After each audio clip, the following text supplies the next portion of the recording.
అయితే నేను చేద్దాం చెప్పండి. ఇలాంటి సమానపోతులు దేశంలో ఉండకూడదండి, కఠినంగా శిక్షించాలండి. చిన్నప్పుడు ఇష్టం లేకున్నా టిఫిన్లు పెట్టి ఇంట్లో సామాన్ మింగేస్తుండే మామ. ఇప్పుడు అదే టిఫిన్ అడిగితే కిచెన్ లో ఉన్న సామాన్ మీదకి విసిరేస్తారు. ఇక యాజ్ యూజువల్ బయటకు వచ్చేసి చీపెస్ట్ ప్లేన్ దోశ ఆర్డర్ పెట్టుకుని అట్లా వాయించి పడిదింగిన మామ. అట్లా చాయ్ కొట్టేసి రూమ్ కి వచ్చేసే వరకు ప్రోటీన్ పౌడర్ అయితే మొత్తం నేలపాలు చేసి పడిదింగిన మామ. ఎవర్రా ఇంత ఎర్రిపుక్ పనిచేసిందని సివియర్ సిబిఐ ఇన్వెస్టిగేషన్ తర్వాత తెలిసింది ఏంటంటే మన చింటూ గ్యాంగ్ అని.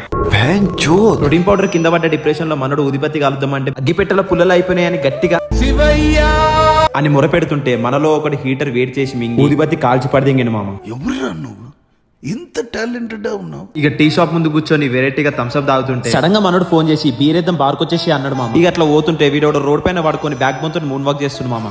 90 వేసినట్టున్నాడు సైకోసాలగా. టెంపుల్ రీచ్ అయ్యే లోపు మనోళ్ళు ఆల్మోస్ట్ తీర్థం అయితే పుచ్చుకున్నారు మామ.